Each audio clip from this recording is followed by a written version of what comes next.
Dragon Masters number 3, Secret of the Water Dragon by Tracey West. Chapter 1, Saddle Up.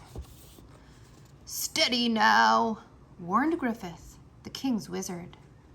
We have never tried putting a saddle on a dragon before. I am not sure how she will like it. Griffith and the Dragon Masters were in the training room, hidden beneath King Roland's castle. A magical stone called the Dragonstone had chosen Drake, Bo, Rory, and Anna to work with dragons. Griffith was their teacher. The Dragon Masters stood around a big dragon with shiny blue scales.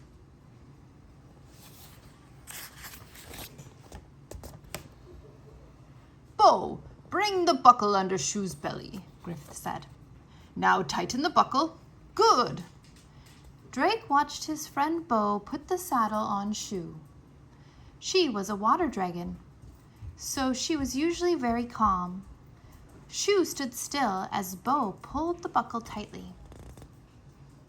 Good job, Shu, Bo said, patting her neck. Now can I put a saddle on Vulcan? Asked Rory. And can we please ride our dragons today? Griffith asked Anna. King Roland's crafters are making a saddle for each dragon, answered Griffith. The other saddles will be ready tomorrow. Will there be a saddle for Worm? Asked Drake. He looked over at his dragon. Worm was an earth dragon. He had a long body like a snake. He had no legs and tiny wings. Worm couldn't fly like the other dragons could. Yes, Worm has a very special power. He can take you from one place to another in the blink of an eye, Griffith said.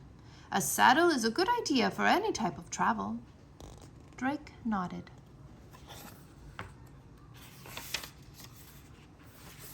It is time for dinner, said Griffith. Please put away your dragons and head to the dining room. Well, I hope I get to test Vulcan's saddle first tomorrow, Rory said. Vulcan and I didn't get to do anything fun today. She marched off toward the dragon caves. Her dragon, Vulcan, stomped after her. He was a fire dragon with red scales. Anna followed Rory. She skipped along. Her dragon, Kepri, moved like a graceful dancer beside her. Kepri was a sun dragon with a slim body and white scales. Drake helped Bo take off Shu's saddle. They put their dragons in their caves. Then they took the stairs to the dining room in the tower. After dinner, the boys went to their room. Drake touched his dragonstone as they walked. Each of the dragon masters wore a piece of the stone. It let them connect with their dragons.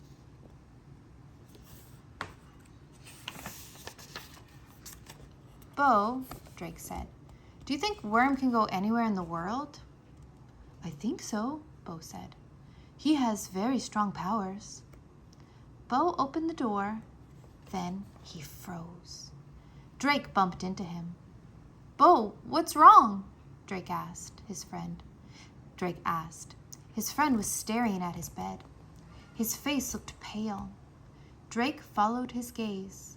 A black feather lay on Bo's pillow. Chapter 2, The Black Feather. That's strange, Drake said. We must have left the window open. Bo sat down on the bed and picked up the feather. He looked worried. Oh, it's just a feather, Drake said. What's wrong? Nothing. I am fine, Bo said. But Drake didn't believe him.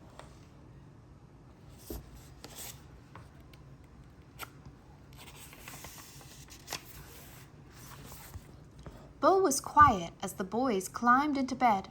He rolled over and faced the wall. Drake could tell that something was bothering Bo. But why would a feather upset him? Drake drifted off to sleep, thinking about his friend. I hope he's okay. When Drake woke up in the morning, Bo was sitting up in bed. He was wide awake. Wow, have you been up a long time? Said Drake. Bo shrugged. I'm just excited to ride Shu today. But Drake did not hear excitement in Bo's voice. The boys headed down to breakfast. Anna and Rory were already eating. "It's about time you two sleepyheads got here," said Rory. "I can't wait to get outside," said Anna. "Last night, Kepri sent a picture to my mind. We were flying in the sky. She sends me lots of pictures since we made our connection."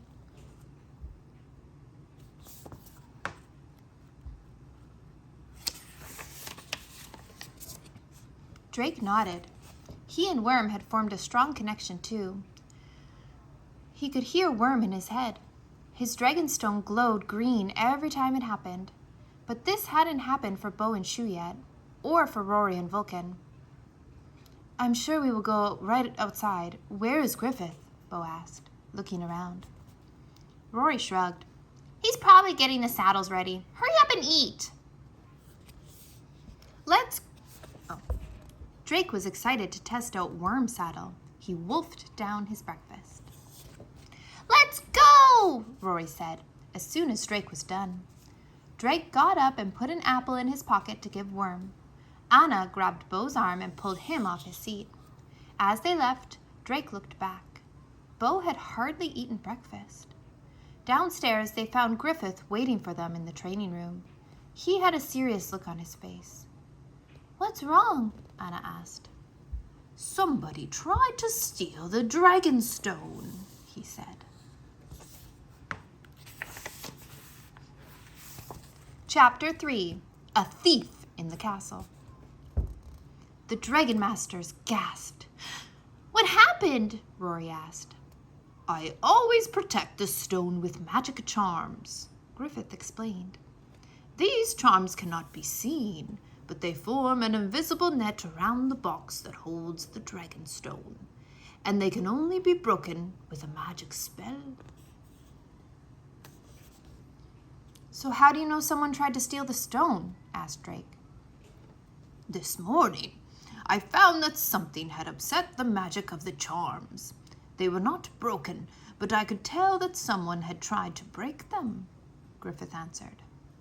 Anna gripped the stone around her neck. "If somebody steals the main dragonstone, would our smaller stones lose their powers?" "No," the wizard replied, "but someone could use the main stone to control the dragons, or even to form a dragon army." "Isn't that what King Roland is doing?" asked Drake. "King Roland wants to use the dragons for good. I have known King Roland since he was a boy. He is a good man at heart, and as long as the stone is in my care, I can keep it safe. Safe from people like Maldred." He shuddered. The Dragon Masters looked at one another. "You mean Maldred the Dark Wizard? Is he the one who tried to steal the Dragonstone last night?" Drake asked. The Dragon Masters all knew that Maldred had tried to get to their dragons before. They had never seen Maldred, but already his dark magic had caused a lot of trouble. Griffith shook his head. "No," he said. "Maldred would not have been so careless. He would have broken the charms using a spell. Our thief clearly did not know about the charms." Drake glanced at Bo. His friend kept looking nervously over his shoulder.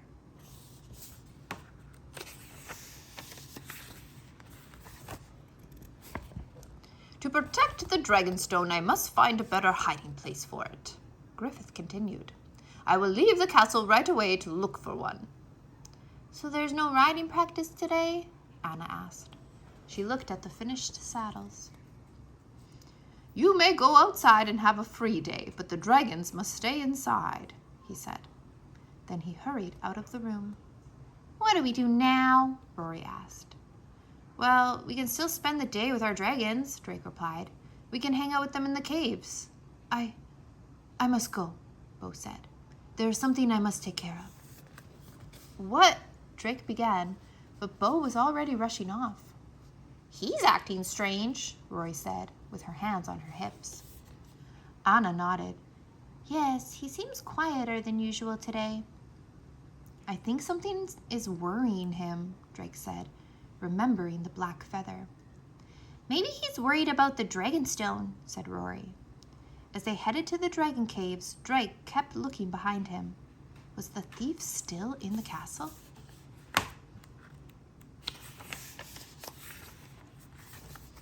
Chapter 4, The Wizard's Trap. Worm looked up as soon as Drake reached his cave. Drake took the apple from breakfast out of his pocket. "Good morning, Worm," Drake said, holding out the treat. The dragon craned his long neck. He gulped the apple in his teeth. He grabbed the apple in his teeth and ate it in one gulp. Drake sat down on the cold floor of the cave. "Somebody tried to steal the dragonstone last night," Drake said. "Griffith is finding a new hiding place for the stone, so we have a free day." Rory and Anna walked up to Worm's cave. "Come on, Drake, we're going outside," Rory said. "Yeah, we don't want to be stuck in here all day," said Anna. "Coming?" Drake shook his head. "No thanks, I'm going to stay with Worm." Rory shrugged. "Have fun in the dark. We'll be outside." The girls walked away. Drake started to tell Worm a story about when he lived back on the onion farm. Suddenly, Worm's neck jerked up. His eyes glowed green. "What is it, Worm?" asked Drake. Drake's dragonstone glowed too.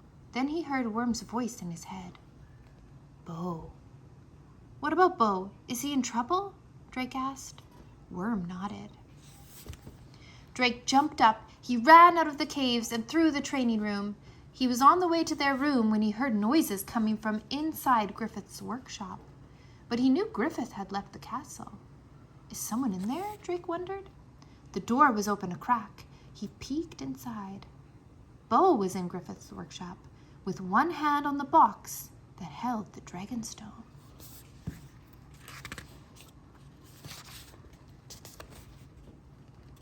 Drake held back a gasp. Bo was reading aloud from a book. The words sounded magical, like something a wizard would say. The charms protecting the stone could only be broken by a magic spell, he remembered. Then a terrible thought hit him. Is Bo trying to steal the dragonstone? Drake pushed open the door. He had to stop Bo.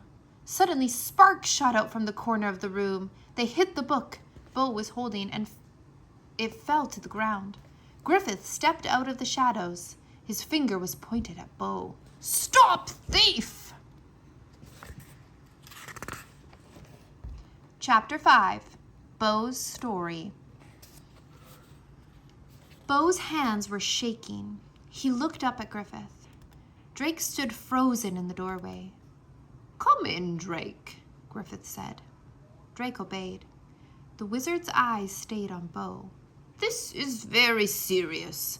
I set this trap because I thought someone inside the castle had tried to steal the stone last night. I said I was leaving the castle, but then I hid in here. I had to see if the thief would come back, and he did. You did." Bo looked down at his shoes. "I am sorry," he said softly.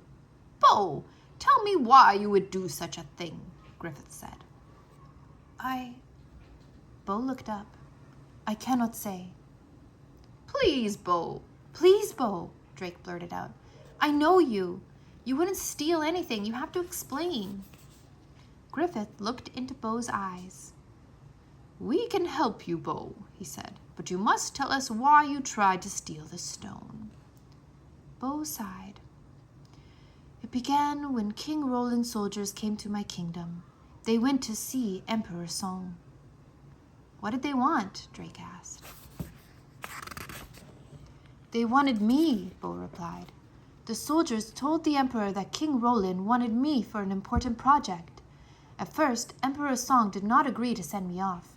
He was worried that I would not be safe, but my parents said it would be an honor to our kingdom, so he agreed." Drake nodded. "Emperor Song sounds very kind." "He is, or at least he used to be," Bo said. "Last night I found a black feather on my pillow.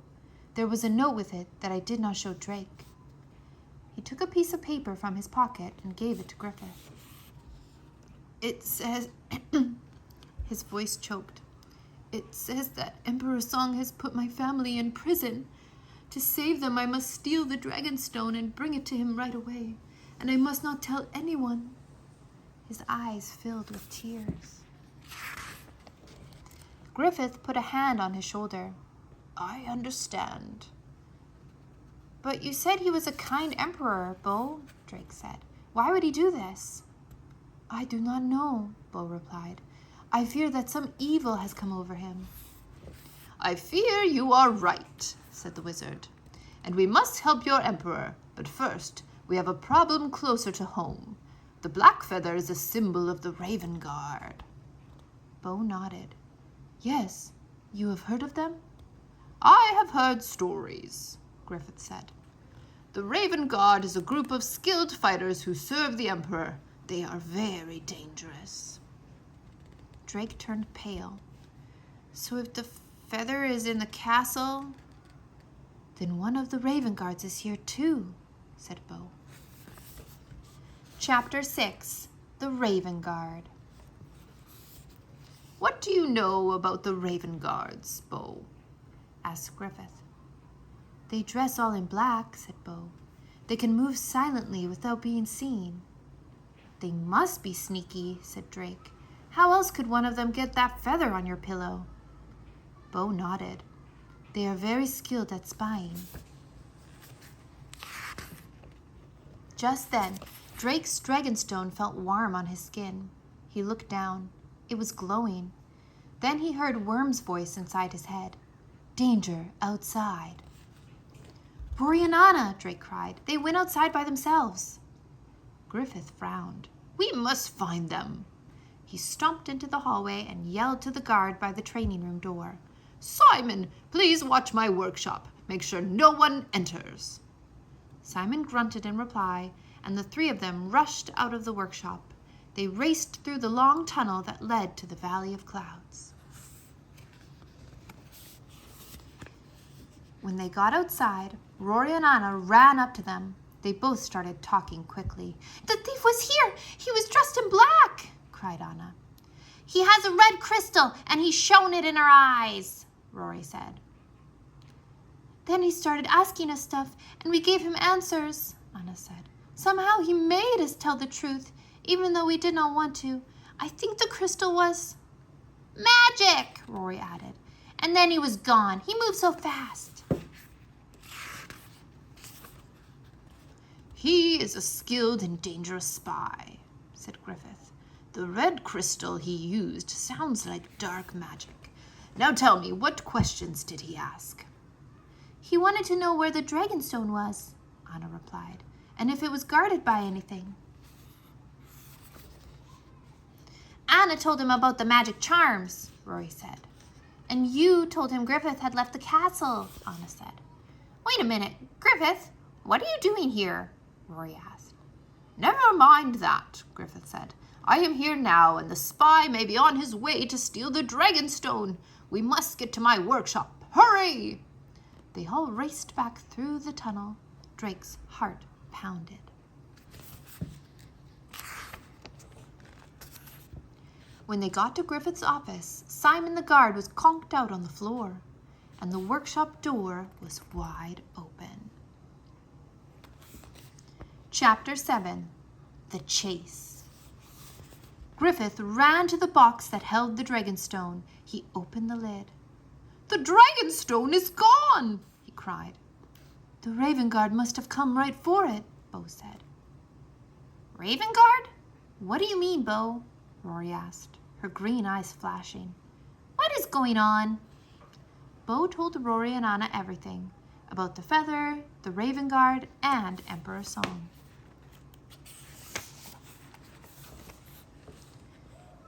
"So you tried to steal the stone last night?" Anna asked Bo. "And that spy came from your kingdom?" Bo nodded. "Now, Dragon Masters, we must act quickly," Griffith said. He picked up a small box and opened it. A green feather floated in the air. "I put a magic finding charm on the dragonstone," he said. "This feather will lead us to it, but we must hurry." Bo nodded. The Raven Guard moved swiftly. We will use our 2 fastest dragons and their new saddles, Griffith said. Rory, you and I will take Vulcan. Anna, you and Drake take Khepri. What about me? Asked Bo. You will stay here, said Griffith. Make sure Simon is all right. Bo nodded. Yes, Griffith. Drake and the others raced to the dragon caves. He and Anna quickly saddled Khepri and climbed on her back. Rory and Griffith climbed on Vulcan.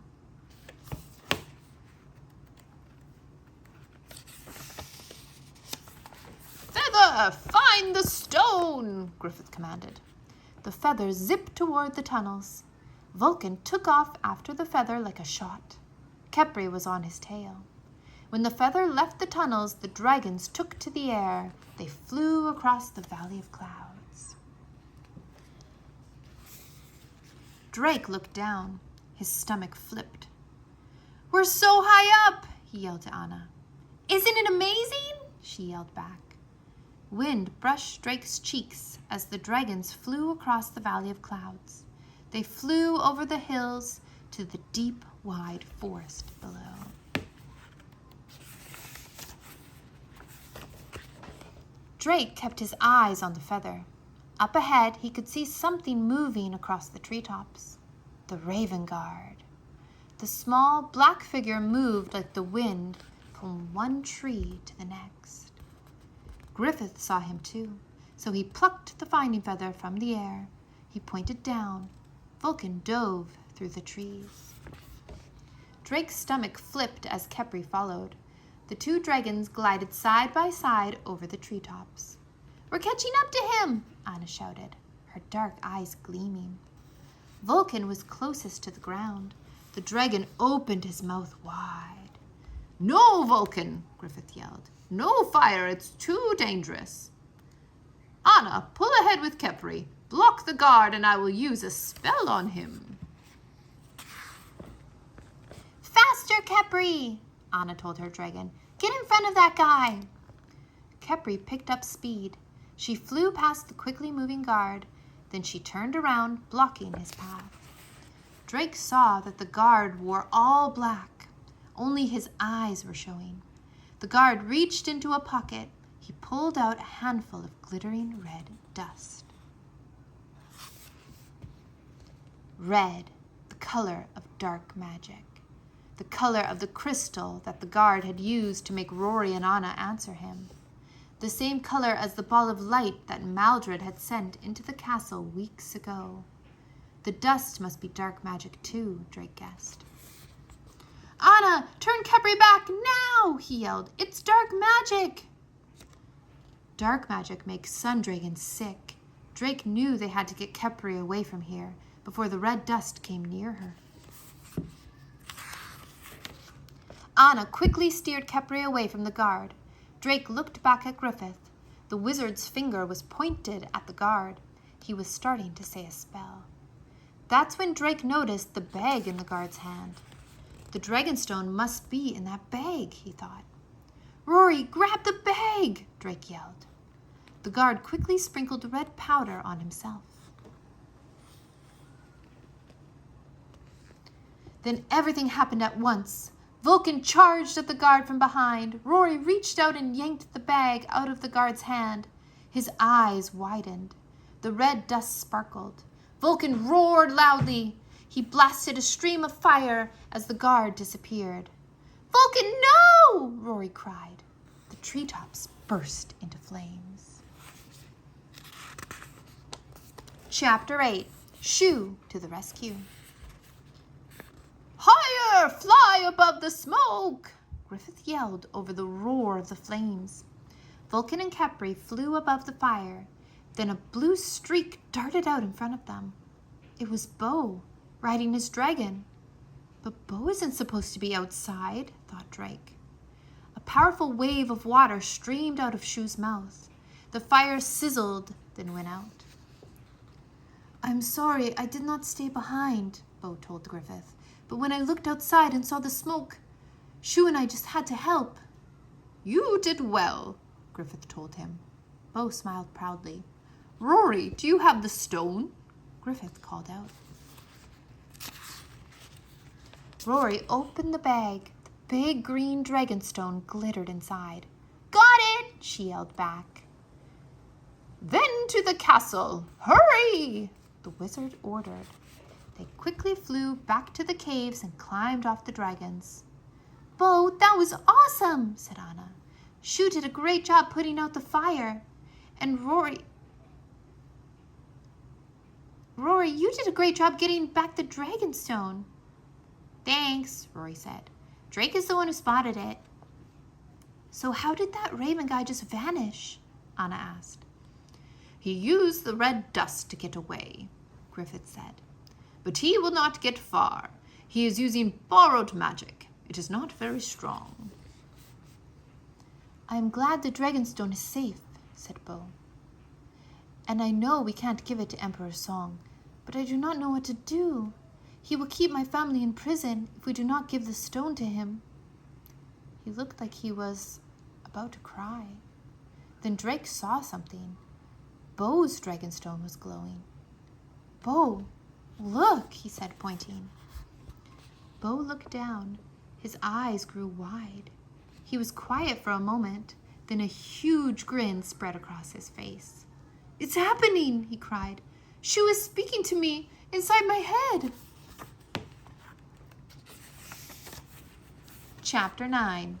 Griffith's Plan. Bo closed his eyes, listening to his dragon. "What is Shu saying?" Rory whispered.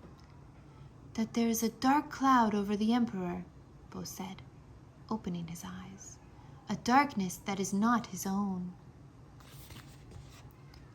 "Could it be Maldred?" Drake asked, thinking of the dark wizard.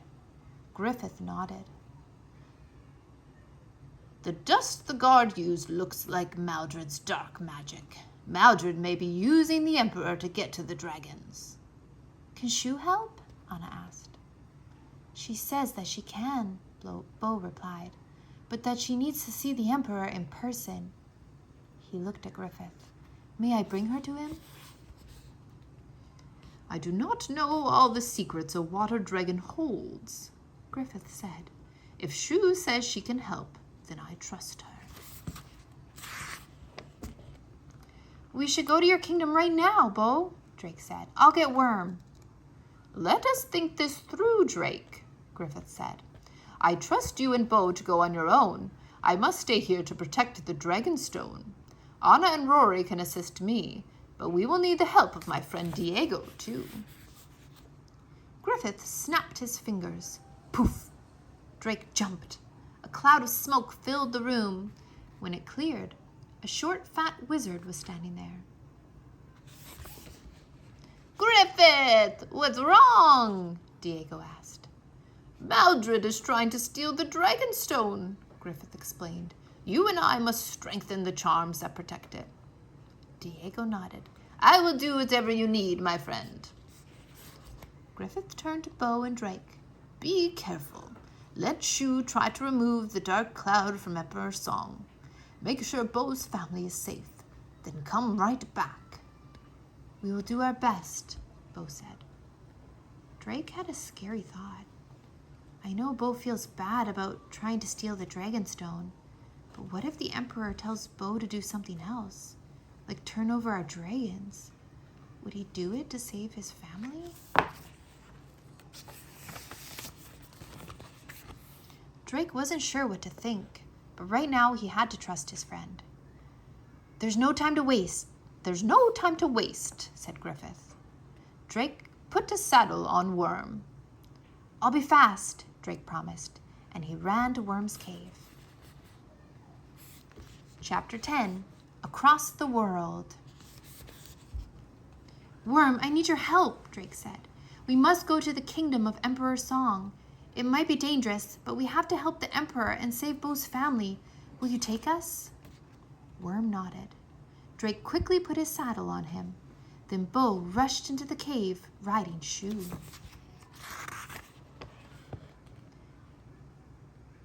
"Now, Drake, we just touch Worm for his power to work, right?" Bo asked. Drake nodded. Bo touched Worm and Shu touched Worm with her tail. "Ready," Bo said. Drake took a deep breath. Okay, Worm, please take us to the kingdom of Emperor Song. Worm's body started to glow. Green light filled the room. It grew brighter and brighter. Drake's heart raced. The green light exploded. Drake felt weird. His stomach flip-flopped. Then the light faded. He blinked. A moon shone in the sky above. "We are here," said Bo. "You did it, Worm!" Drake cheered. He looked around. It was nighttime in the kingdom. A towering building rose up in front of them.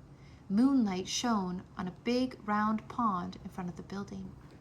Cherry trees lined the walkway around the pond. Drake and Bo climbed down from their dragons.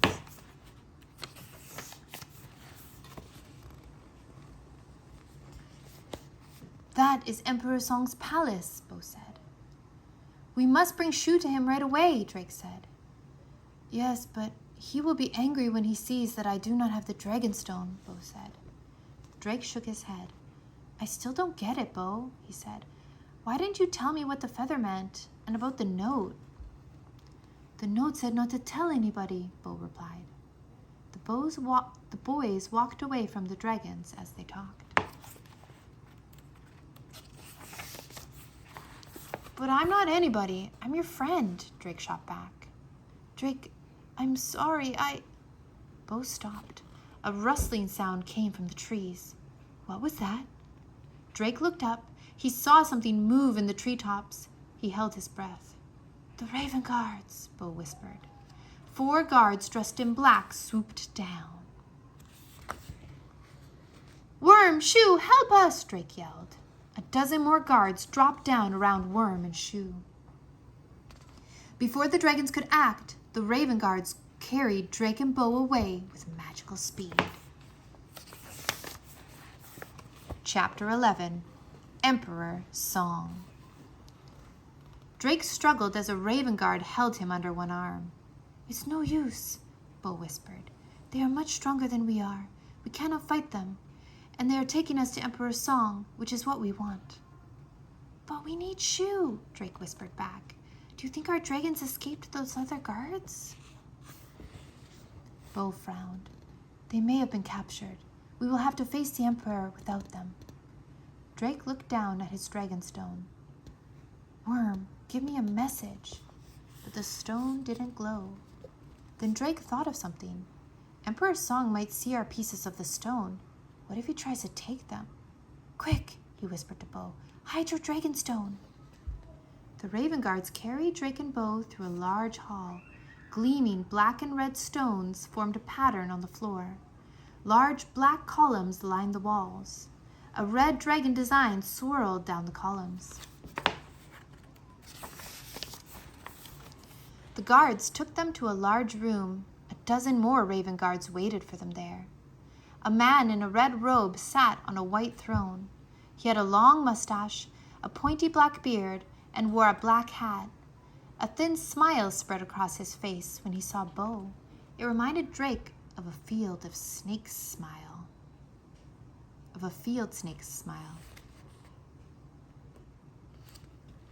Bo whispered to Drake, "See the evil in his eyes? This is not the Emperor I remember." The guards let go of the boys and pushed them toward the Emperor. "Bo!" Emperor Song said, "I am surprised that you came so quickly. Where is my dragonstone?" Bo looked at Drake, panicked. They had been counting on Shu to help them deal with the Emperor. Without Shu, they had no plan, and without Worm, there was no way out. "Well, Bo?" the Emperor asked. "I am waiting." I don't have the Dragonstone, Emperor," Bo said in a small voice. A dark look came over the Emperor's face. "No dragonstone? Then you have failed me." "It's not Bo's fault," Drake blurted out. Emperor Song looked down at Drake.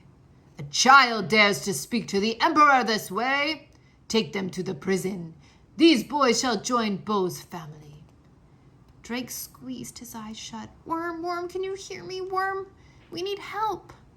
"Take them away!" Emperor Song yelled. Then the doors burst open. Swoosh! A giant wave of water flooded the room. Chapter 12, The Water Dragon's Power. The Emperor jumped onto the seat of his throne. The strong wave knocked the guards off their feet. Drake held his breath, waiting to be knocked down too. Then his whole body began to tingle. He looked down. He was floating above the water. But how? "It's the dragons," Bo called out. Drake turned and saw that Bo was floating in midair too.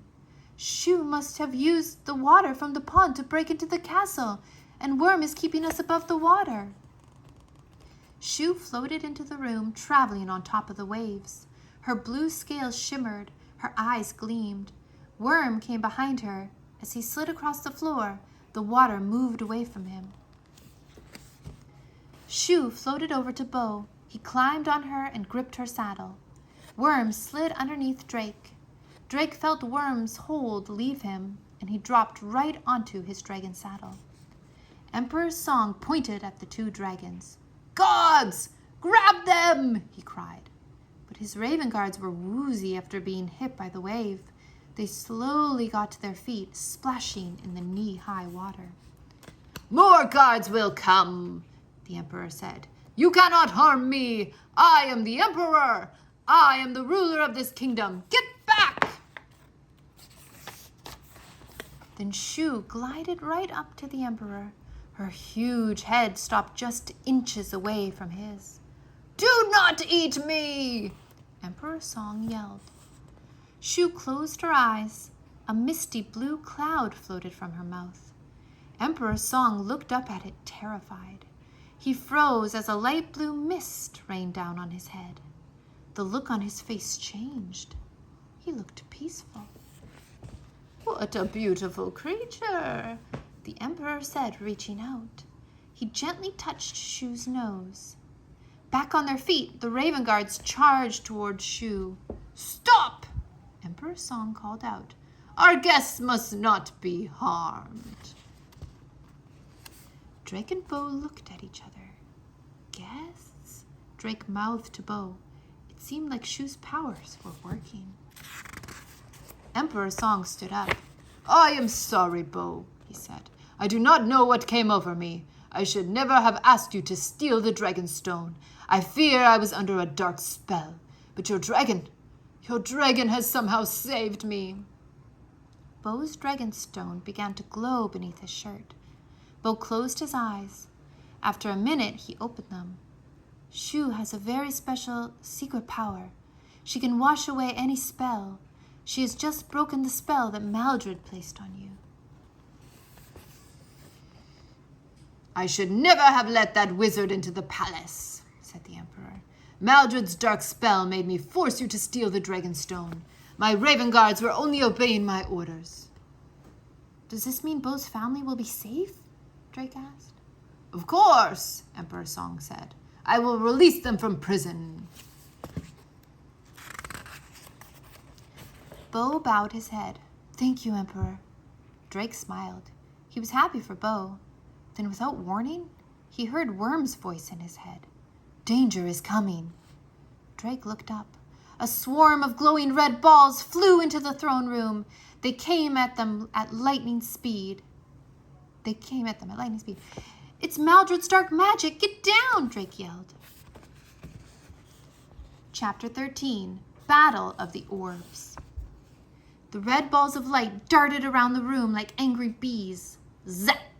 One of the orbs shot a beam of dark energy at a Raven Guard. It knocked down the guard. One of the orbs zoomed right at Drake. Worm's eyes glowed. Boom! The orb exploded. Another red ball zoomed toward Bo. Bam!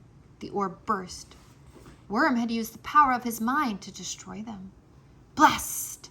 Shu tried hitting one of the glowing balls with a jet of water, but the water bounced off it. Suddenly, the orbs grouped together. They zoomed all at once toward the dragons. Drake gripped Worm's saddle.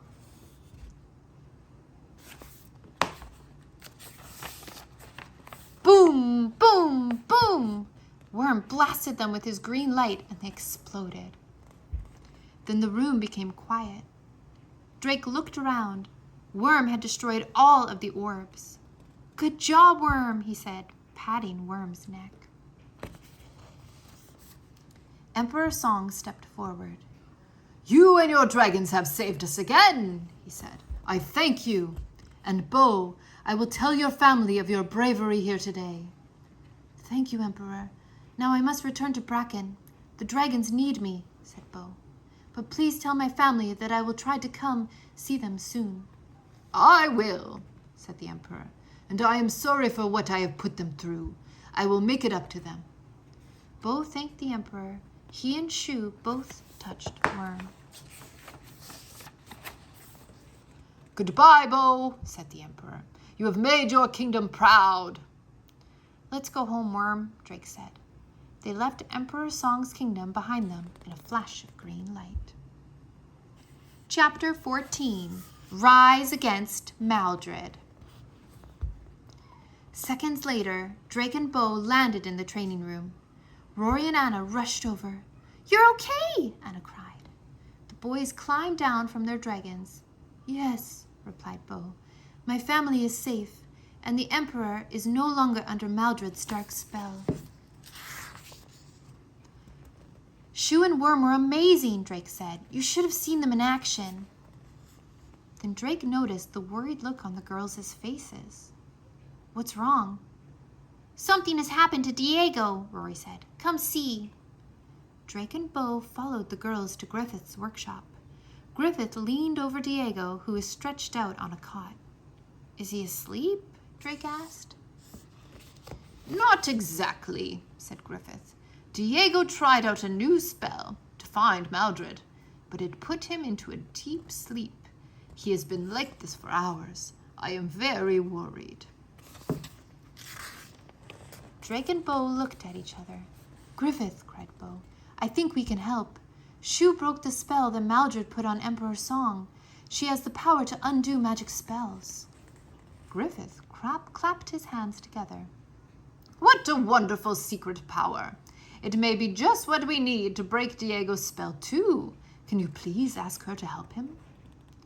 Bo nodded and turned to Shu. "Please wash away the spell that is on Diego." Shu glided right up to Diego. Another misty blue cloud floated from her mouth. It rained down on Diego. Then he opened his eyes. "Dragon!" he yelled, sitting up. "Don't be scared, Diego," said Griffith. "It is only Shu." "Not Shu," said Diego. "I saw another dragon as I slept." "What did you see exactly?" Griffith asked Diego. "Maldred! He had an evil dragon with 4 heads," Diego said. "But dragons aren't evil, are they?" Anna asked. "Not by nature, but when in the hands of Maldred." Griffith's voice trailed off. "We should do something," Rory said. "Yes," agreed Anna. "We need to find Maldred before he and his 4-headed dragon attack the kingdom." "Maldred attacked us in Emperor Song's throne room," said Drake. "He sent more red orbs, lots of them." "But Worm blasted them all," added Bo. Griffith stroked his beard. "Dragon Masters, you are right," he said. "We cannot risk waiting for Maldred to attack again. We must find him and stop him before it's too late." "All of us?" Drake asked. "And our dragons too?" Griffith nodded. "Yes." Drake looked at his friends and smiled. "Together we can face anything," Drake thought. Griffith turned to the Dragon Masters. "Now then, it is time for us all to rise against Maldred." The